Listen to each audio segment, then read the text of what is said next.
Welcome back to The Agent of Wealth. This is your host, Marc Bautis. Today we're diving into a topic that blends wealth building with something we often don't associate with financial success, marriage. Can being in a healthy marriage actually make you richer? Our guest today says yes, and he has the research and real-world experience to back it up. Joining me is Dr. Travis Parry, the #1 best-selling author of Achieving Balance and Marry and Grow Rich. Travis has a master's in psychology and a PhD in family relations, which he's used to deeply understand the intersection of money, marriage, and mindset. He's the founder of the Make Time Institute, where he helps business owners and couples reach their financial goals without falling into a workaholic trap. He's also an international speaker and the host of the Balanced Growth Show podcast, a dedicated husband of 22 years and a father of 8. In this episode, we'll discuss how your marriage could be your biggest financial asset, how to avoid burnout while growing a business, and why getting aligned with your partner may be the secret to millions. Dr. Travis Parry, welcome to the show. Thanks for having me, Mark. Appreciate it. All right, so let's start off with the book. The book's titled Marry and Grow Rich. What inspired you to write it, and what's the core message? Great question.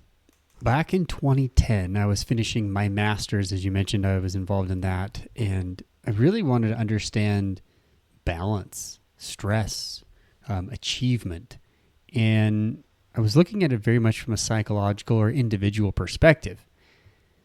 However, my final paper and one of my final assignments in my last class, I came across this study that involved Maslow. And we all know Maslow's hierarchy of needs. It's a 1940s theory that in 2010, a bunch of researchers and psychologists said, hey, let's take a look at this. Is there really any efficacy or proof that this theory is legit? And they rewrote Maslow's theory and said, at the very top of Maslow's pyramid, his hierarchy of needs, he says that we will reach this self-actualization. And the researchers, again, these are not family people. They're not parenting experts. They're not marriage and family therapists. They were evolutionary psychologists. They were, adolescent psychologists. They're all these, these individuals looking at how the brain works in the body and et cetera. And what they found was there's actually no research showing that self-actualization ever occurs. And they said instead, based on the research that they have seen from a psychological perspective, mind you, the #1 motivator in life is not self-actualization. It's actually parenting. It's actually promulgating our species. It is being a parent, allowing that to motivate us. Think about everything that we do in life. Like we work to provide for our family, right? We want better things for our family. We travel across the country to soccer tournaments to be there with our kids, right, Mark? Yeah, I know that. And then the second thing they said is, in addition to that, is mate retention or staying married, right? And then the third is mate acquisition or getting married. So what is at the top of this pyramid, what they're calling the revised Maslow's theory, is actually parenting and marriage. So family. It's not self. Yet we could go into so many different other, interdisciplinary textbooks and research, and it's all based in this Maslow's hierarchy of needs theory of like achieving goals and motivation. Like it's just baked in there. So sometimes with science, what we do is we just accept something over time and it becomes law. And we're going back like Maslow's theory is just a theory and it's never been proven and it's definitely not a law, but we act like it is. What that did, Mark, is it set off this, my mind just blew. I'm like, what just happened here? I have to go do a additional degree in marriage and family. Like it sent me down this rabbit hole of research to realize I'm missing something here. At the very same time I was coaching couples around money. I just fell in line with, financial planning and financial coaching these couples and found that, I was helping them individually so much only to realize, well, hold on, there's something going on here where the two of them are not communicating well about it. They're not on the same page, financially speaking. So at about the same time as I'm helping couples and I'm doing all this research, I'm finding I really need to understand this connection, this association. Now, what most researchers do, they're going to go after money. They're going to go after how can I get this funded and et cetera. Well, that's fine. Like that's part of the game, and academia, looks at that. So they go and they look at the problem. What's the problem? Divorce rates that are adding to, resources we need to give to single moms and splitting up the estate and all these problems. What most research does is to go after this deficit. They try to figure out how do we solve a problem. And I wanted to look at it and say, from a strengths-based perspective, do we have couples that are doing this well? If so, what are the markers? Why are we not, showing up and saying, look at who's doing this really well. They're staying married. They're happily, engaged in family and their wealth is growing. There are other books out there that do show, the case for marriage and how marriage in general makes one wealthier. That's not what I'm talking about in this book. I'm not trying to reiterate that. What I actually found instead was, those who are married, generally speaking, are wealthier. Why? Because they're combining incomes. They're combining, assets. And so there's going to be some of that. But more importantly, how do couples stay together and achieve financial goals? Because a lot of married couples do fight about it. And it's the number one issue. It's the number one topic that they fight about. So I want to look at, again, what made these couples do really well. What we found in the research was that couples who are on the same page, they have the same financial goals and direction, they are happier psychologically, they are healthier in their marriage, and they have greater financial stability. And what it boiled down to is this concept called shared values. If you have the same financial shared values, you're going to be on the same page. If you have the same parenting values, you're going to parent similarly. If you are on the same page religiously, you're going to have similar religious values. Like it goes on and on. So we looked at these two different groups and found the ones who did not have shared values, these couples who were married, and the ones that did. And there was a significant difference. So that led me to write about this book, Marry and Grow Rich, and really try to bring out what is working and how couples, specifically those who are married and they're business owners, how they can not only grow their wealth, but grow their business along with it. Yeah, I think that the topic is interesting because kind of what you mentioned, I see a lot on the negative side. I see, everything you see is, okay, how can you get the spouses to be on the same page so that it doesn't lead to divorce? And then you also mentioned communication and how important that is.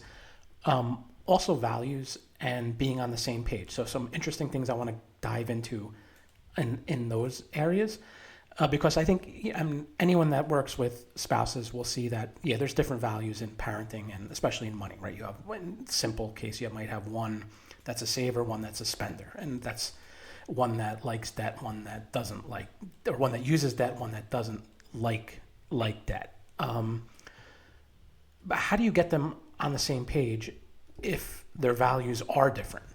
Right. Great question.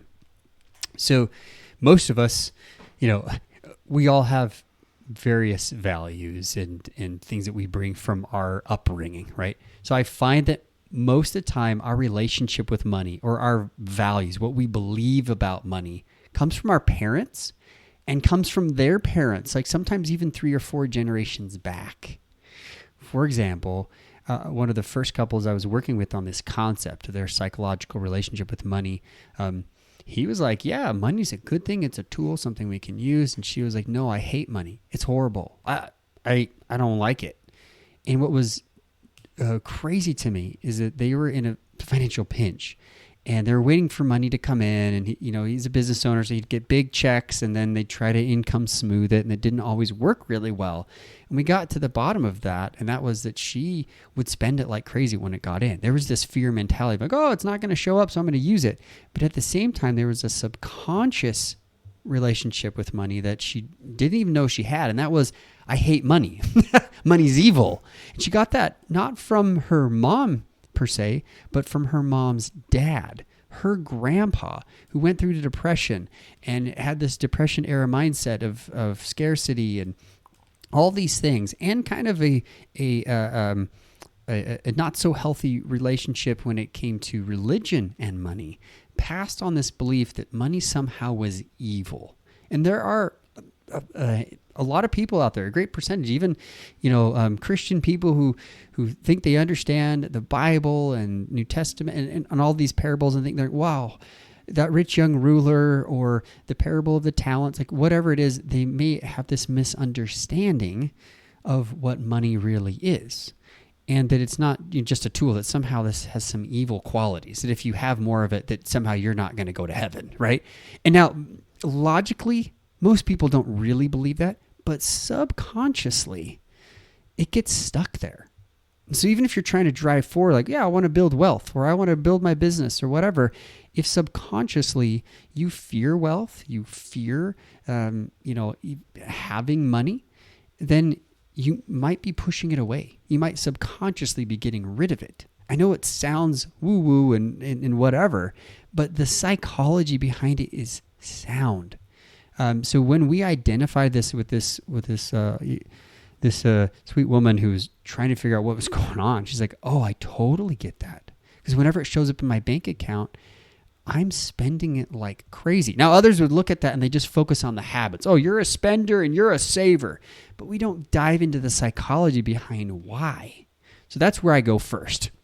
And Mark, I have couples really analyze their money history, where their money beliefs and values come from. And then I have them do an exercise where they go, okay, here's what I actually believe consciously about money and what I think money should be. And we do a little bit of education. And we do a Venn diagram, and where it overlaps, that's their shared values.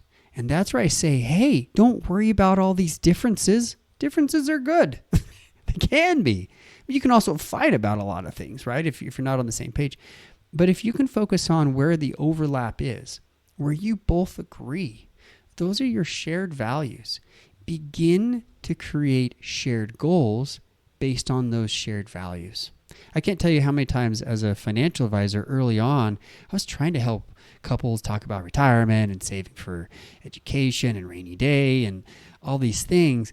And it was like I was just talking past the two of them when they're in the room. And it was so much easier if like either the husband or just the wife was in there, that, we could make decisions, because a lot of times these couples, they had no idea where their shared values overlapped. And it was just a guessing game. And sometimes it was argumentative and contentious. And I didn't have the resources or the therapy background to help those couples. So it was very frustrating for me to not be able to know how to help them.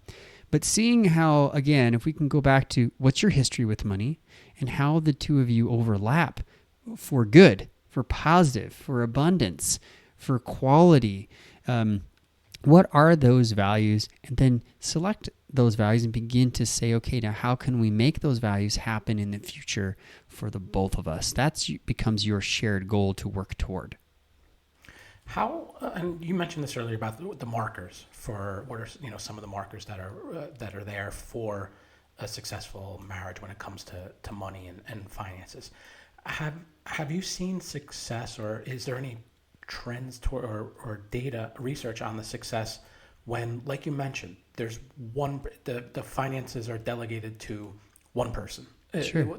In there versus we're talking a little bit about business owners. Maybe one of them is the business owner and they focus on the business, and the other one is responsible for the money of the family. Or is it, the research shows, no, you should be on this, it should be a joint effort. And I know that could mean a lot of things, right? Joint effort what that actually means, it could go a lot of different directions with it. But have you seen success when the job of running the family finances is delegated to one of the two spouses? Yeah, so I'll point to a couple of things. Their general understanding in the research shows that if one person is managing the day-to-day of the personal side of the finances, it tends to be less complicated. That's what they're finding.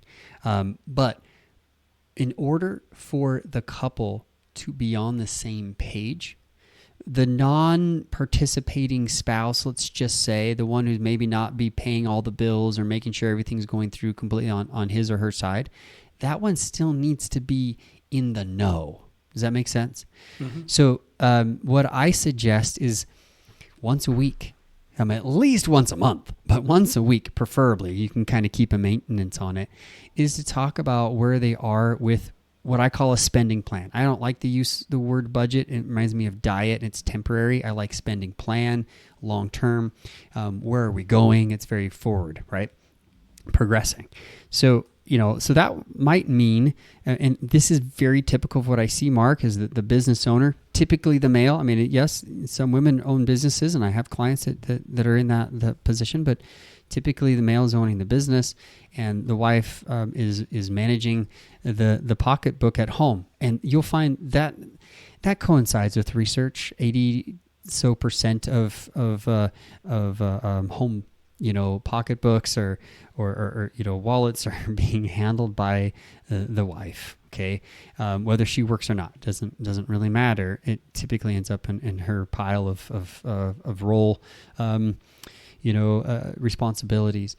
So it's interesting there that we can find that if she's handling it and if he's involved, great. But I've seen it where he's handling it and she's not involved because maybe he's worried that she's not going to do it well. And he's got the spreadsheet and he's telling everything where everything needs to go. Well, that can create other unintended consequences. And that is, well, if she doesn't know what's going on with the spending plan, then she might feel left out. And even though wants to be supportive and help, might be spending more than needs, right? And then now we have conflict because now the habits create the conflict. So I say, hey, once a week, sit down, go over your spending plan together. I don't really care who runs the actual plan or not. Or if you both are doing it, fantastic. But be involved together. On the business side, this kind of depends because if you're in business together, so if you're a couplepreneur, meaning you're married and you work in the business actively together, that can be dicey. And I just had a podcast interview on my show where we talked like what's the best communication, roles, and boundaries. Like that's super, super important. But most of the time, couples aren't actually in business together. They may be an inactive partner and an active partner in the business.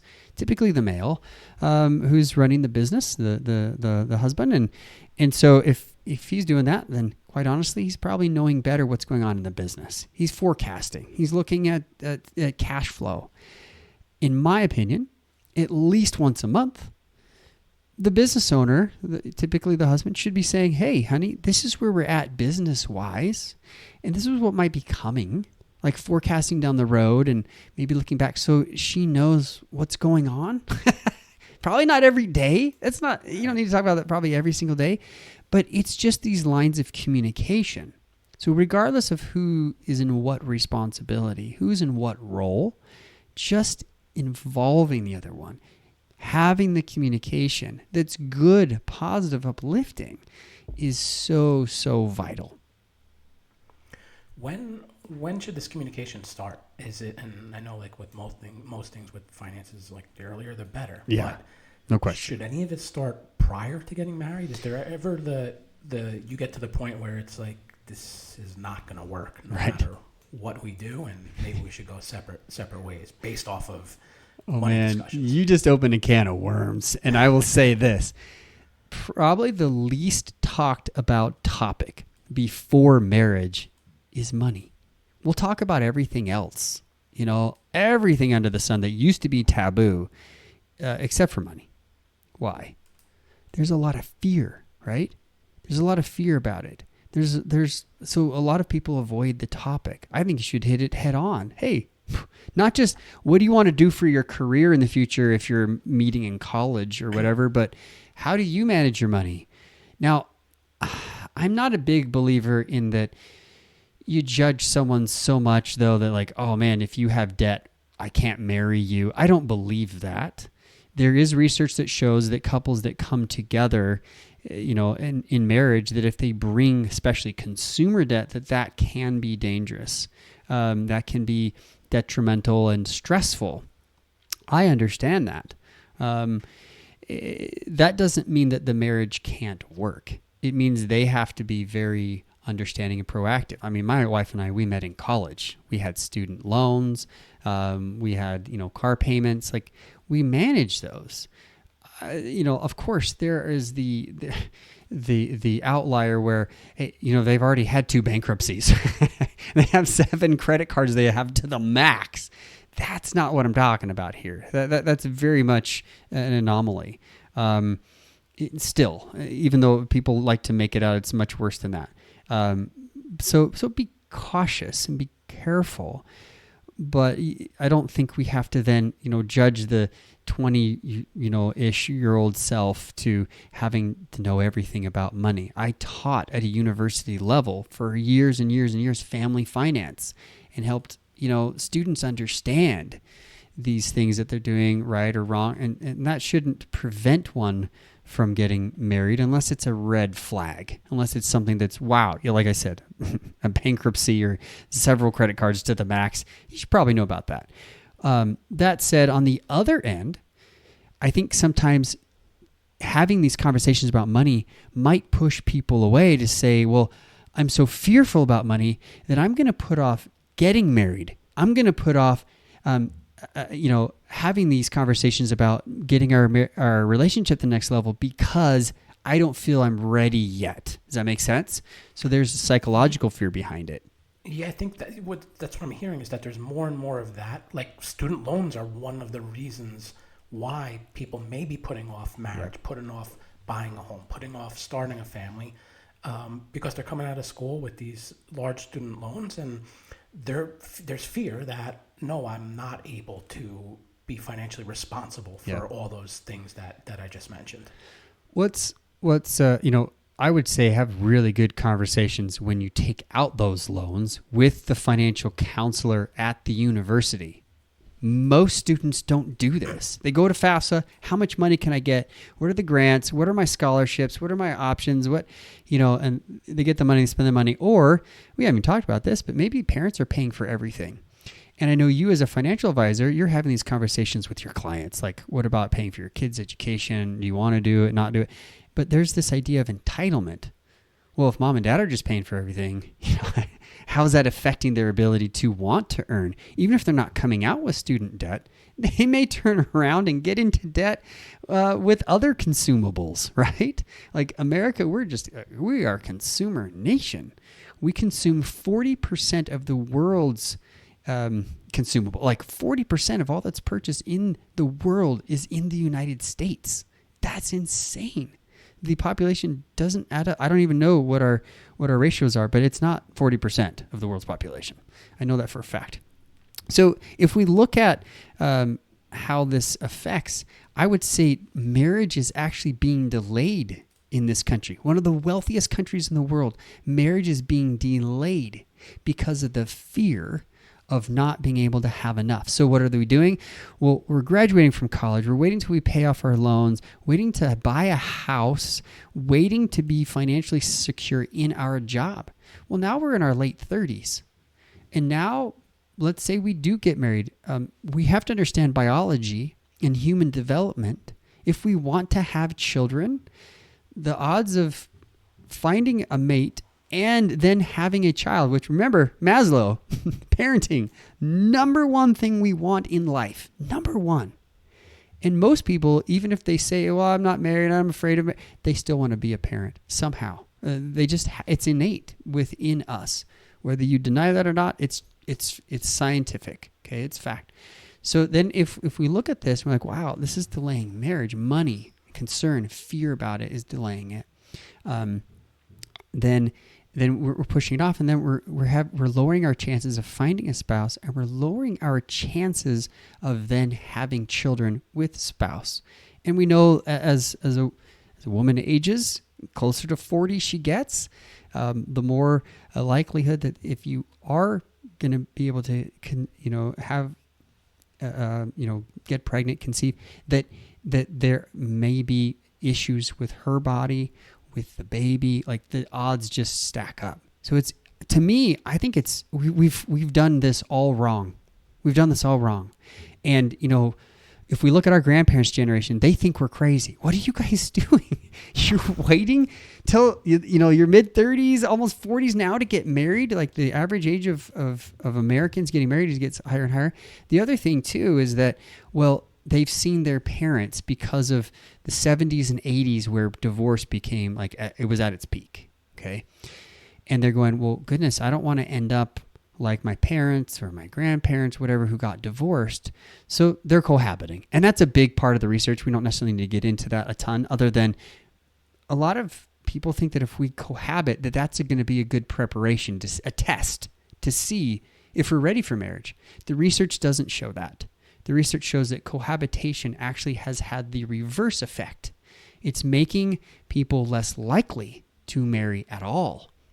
The only ones where this is an exception for, I'm sorry, I'm geeking out on the research for a second, Mark, is that when couples have already made a decision to get married and they're engaged and they live together for a period of time before they're actually married. Like, they're already committed, they're already making plans, and if they move in together, that's the only time where there's not a substantial difference in those who actually get married and stay married.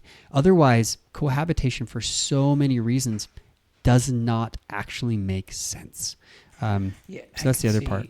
I guess I could see that, because even when people are cohabiting, they're probably not deeply intertwining finances and going into those deep communications and conversations about it. They may share expenses and things like that, but right. You're not going to get into the values and probably at that point. I wanted to touch on a couple of things you had mentioned about how parenting sits on the top of the hierarchical of needs, communication, and a lot of our financial habits and values are learned from our parents. Right. Now, our parents probably didn't kind of proactively say, I'm going to teach my kid this or that. Should parents be more structured about teaching their kids? And I don't want to use the word good money habits, because it's kind of subjective. I'm sure there are things that are habits and values that are non-preferable when it comes to money, but should they be more proactive about, and I guess schools are starting to, financial literacy in schools is starting to, but for such a long time it was non-existent. Right. How should parents approach their children and teaching them about money? So here's the thing. Even if parents are not, quote unquote, teaching their child, they're teaching their child, right? So, whatever example they're giving, we say a picture is worth 1,000 words. Well, your example, it speaks louder than what the words that your children are hearing. So if you're out spending frivolously and then you tell your child to save, that's a mixed message. They're confused, right? Well, they pick up on the spending frivolously. They are not. They understand what's going on. Exactly. They learn from that. Yeah. Precisely. So this idea, should parents teach? Well, they are, whether they like it or not. And that's actually it's going to be book number 3, Mark. The next book is how do we do this as parents? And my first thing, and you kind of allude to this, should they? Yes. How do they? Well, by teaching values. Now, when I say the word values, a lot of people go like, oh, he's religious. Well, yes, I am. And quite honestly, most people in America still are. We can talk about the religiosity of America, and Pew Research does an incredible job at that, but I'm going to put that on the side. The reality is values don't have to be somehow intertwined with religion, but typically that is what we think of. However, we're given values whether we're religious or not. And you can teach your child to be trustworthy. in a lot of different ways. So what are the values that you as a parent want to instill in your children? What values are important for them to be good adults? Like, let's start there. Let's just talk values in general. What's going to help them to be healthy and happy and have a good marriage and family and be able to manage their money well? Here's the problem with the public school mentality is we're a day late and a buck short. We're now teaching financial literacy is what we're calling it in high schools, and some states are mandating it. That's good, but quite honestly, most children, they're most influenced by their parents and their values before they're 8. Before they're 8. By the time they're 13 or 14, they're thinking much more logically about life, and they're able to, have some of these discussions. But if you're now trying to help a child who's in high school, 14 to 18, to make better and wiser decisions, we're way late to the game. Now, does that mean we shouldn't do it? Oh, I think as a society, we ought to. But look at who's running the show. The same government that's in trillions of dollars of debt is now having the audacity to say, we should teach our children not to go into debt. What? It's the parent who's frivolously spending and telling the child to save. I'm sorry, Mark, it's so funny to me. And what's funny is having taught these skills and abilities to these, then college age kids. By the time they're there, they're already set. They already think they know everything. They're getting, how do I get an A in this class and move on? And that was so hard to be able to I want you guys to make these changes, to really look at your debt, to look at your student loans and taxes and all these things and be prepared. But quite honestly, it's just too late. So what I believe parents ought to do is at various levels and ages in their life for the child, talk to them about money. Be open about it. You don't have to be perfect with money to teach your child. And you can tell them, hey, I've not been perfect and we've been in debt or we are in debt or whatever. And I'm not saying you give all that stress to the child, but acknowledge that you're not perfect with it.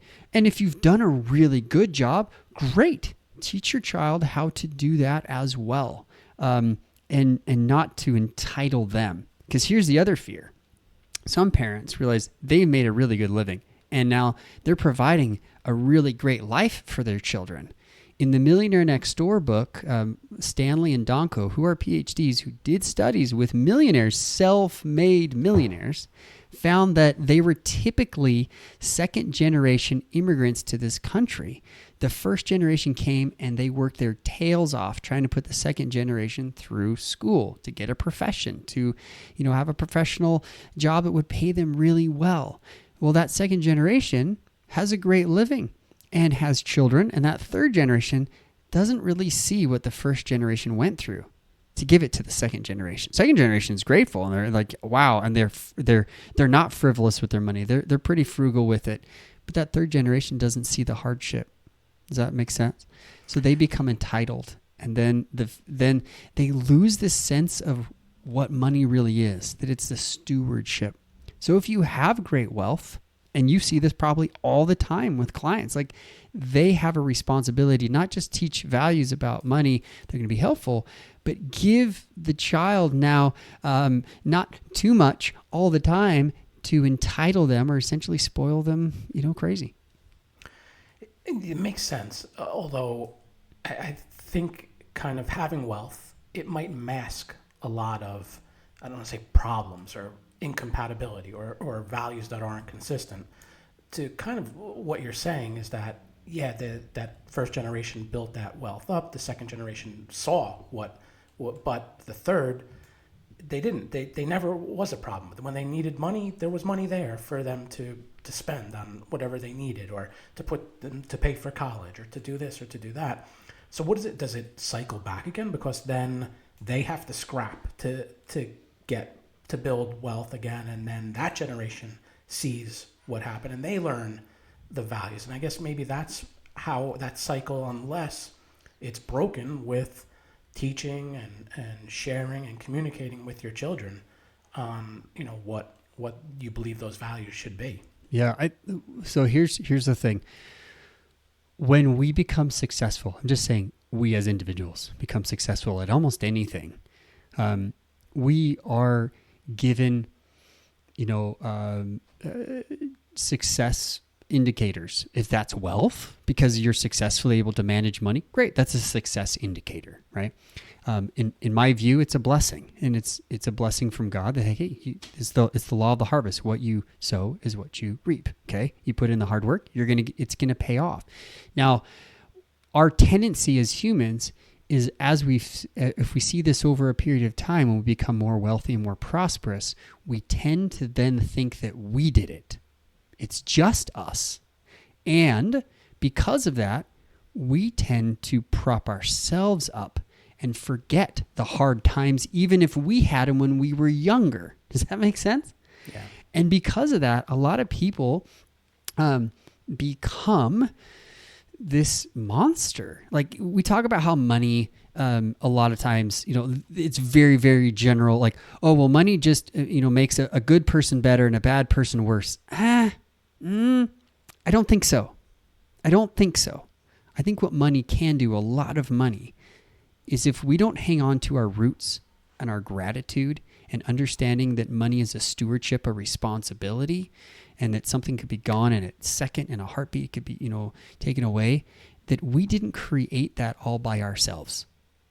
And if the one thing we can teach that next generation, even if we're blessed with wealth, is to help them understand gratitude.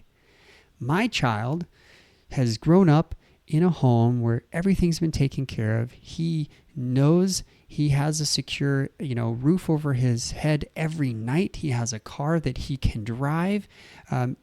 And yet I found, and my wife feel like he should be involved in a humanitarian trip.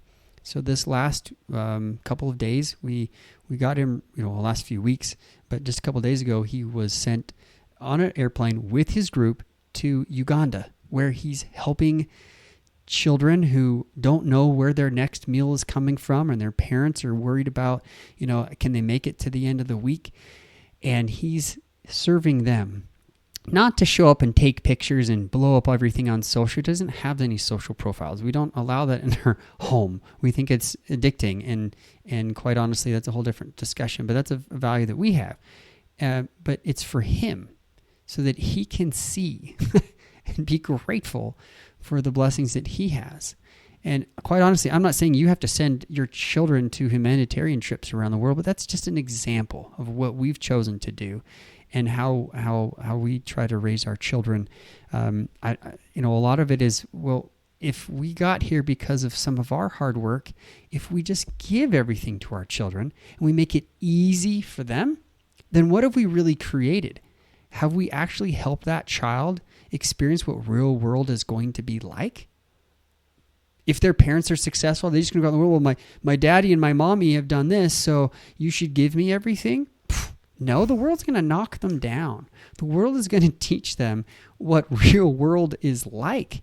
And if we haven't done a good job preparing them, shame on us, right? Now, yeah. I think most parents, that's not their intention. Most parents want what's good for their child. Again, it's their number one motivator, to create good adult human beings that can enter this world and be successful at whatever they do. So don't sugarcoat it for our children.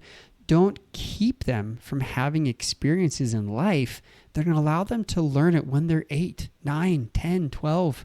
I joke about this, Mark. I joke about this, but when my children make food and it smells good or whatever, I'll walk into the kitchen, and this is a jerk dad moment, but I'll take some of the food and be like, taxes. Like, what? What are you doing, Dad? I'm like, I'm just preparing you for later in life, And, we know it's a joke. I'm not a jerk of a dad, but I do find ways to help them save their money, understand, how the world works. I help them to give to charity, to church. We tithe, and we help our children at a very young age. you give 10%. Even if it's $1, you give a dime to the church for tithing. Why? It allows them their entire life, no matter how much they make or how little they have, to always give forward. Always pay it forward. It's not giving back. It's giving forward. Like, that's 10% of what you earn. The Bible is very clear about this. Scripture is very clear that if we pay that tithing, we will be blessed more than we have any clue about.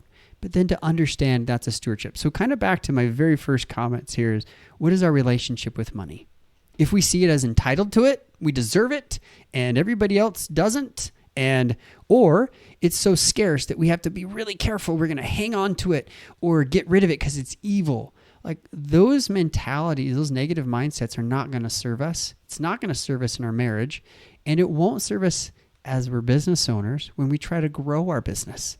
Because if we're trying to grow and reach and scale and help other clients or people with our products and services, and we have this negative mindset, that's going to be the death nail. So being together on the same page financially isn't just, not, communicating well as a couple, but it's having this mindset. It's teaching the next generation, and that will allow our business to grow and scale.